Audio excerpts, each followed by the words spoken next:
Makanya di Quran itu ilmu tertinggi diantaranya menurut orang tasawuf qulillah tsumma dzarhum fi khaudihim yalabun. Saya itu gak pernah loh takut mati meskipun saya masih muda, karena saya bayangkan mati itu ya baik-baik saja. Ketika saya hidup ya gak tahu cara ngelola nyawa saya, kenapa kok gak pergi. Kamu tahu caranya ngelola nyawa kamu, kok gak mati sekarang? Gak tahu kan? Tahu-tahu masih hidup kan? Tahu-tahu diutang semacam-macam lah. Sebetulnya kita zaman hidup pun gak tahu cara ngelola nyawa kita, cara kerja jantung kita, cara kerja paru-paru kita. Nanti setelah kita mati pun tidak tahu caranya hidup ketika kita. Tapi anehnya kita, mosok manusia sudah dilemah iso hidup lagi. Memangnya kita sekarang bisa hidup karena kita tahu-tahu ya hidup. Ditekdir anak yang melarat, pesek, elek.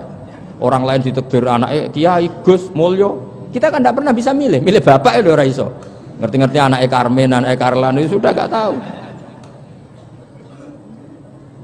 Artinya gini, ya sudah ya Allah, ketika saya hidup ya tidak tahu kenapa saya hidup, pasti engkau yang menghidupkan. Ketika saya mati juga gak tahu kenapa saya mati, pasti engkau yang menghidupkan dan mematikan. Maka saya akan baik-baik saja di akhirat, karena ketika di dunia Tuhannya yang engkau, ketika di akhirat Tuhannya, dan sifat engkau tidak akan rubah, tetap arhamur rahimin. Makanya dulu wali-wali itu kalau mau mati ya santai aja. Said Umar bin Abdul Aziz itu ulama-ulama dulu, kalau mau meninggal itu kalau keluarganya nangis marah besar. Memangnya mau kemana kamu nangisin saya? Lah kamu kan mau mati. Memangnya mau kemana kalau mati? Ya kembali ke Allah. Susahnya apa? Di dunia ya milik Allah, di akhirat milik Allah. Inna sholati wa nusuki wa mahyaya wa mamati lillahi rabbil. Yang aneh sampai harus melarat orang wani mati. Wah, aneh tenan. Ya karena sampean tahu mungkin di akhirat lebih miskin lagi kan karena. Itu repot terus.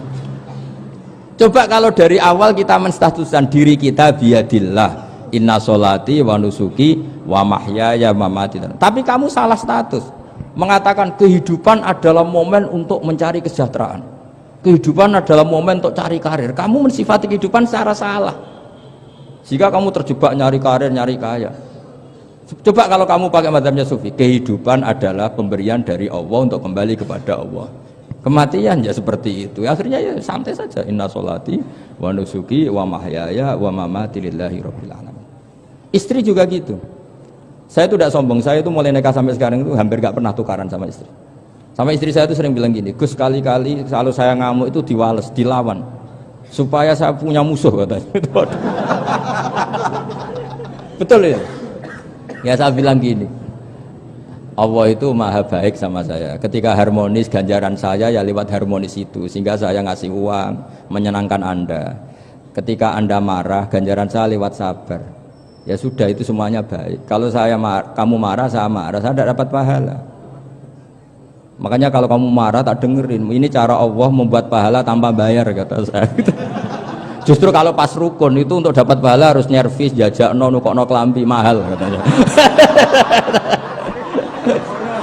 Boros itu pahala yang boros katanya. Tapi kalau kamu marah ini pahala paling murah, nggak usah biaya, dapat apa? Pahala. Cukup sabar. Lu tuh kalau terlatih lama-lama dapat ya biasa saja. Ulama dulu seperti itu semua.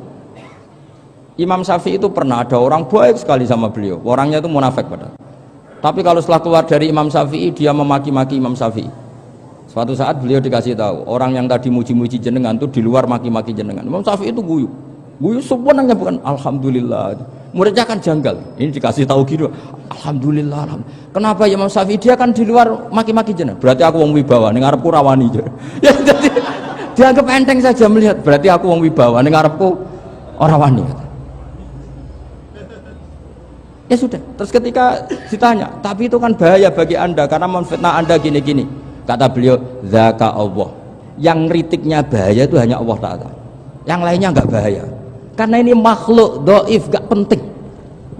Loh, kamu sampai tersisa dikritik orang karena kamu nganggap makhluk itu penting. Ini gobloknya sampean. Goblok segoblok-gobloknya itu.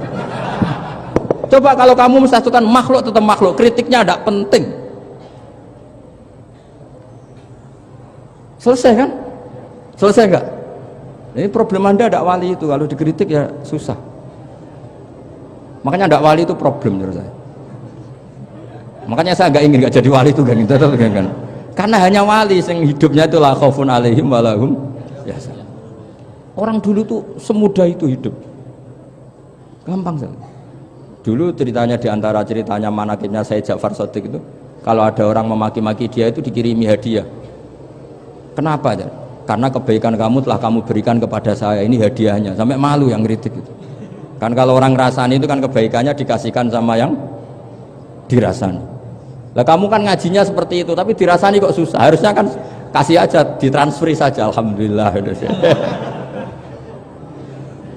Ya karena kita salah menamain tadi. Sing ngrasani pembenci, pembenci itu bahaya. Sehingga kamu mereaksi secara serius. Coba kalau kamu pakai hukumnya Allah dan Rasul, pembenci itu pemberi kebaikan, istri marah adalah pemberi kebaikan. Ada yang berani mulai meraktekan?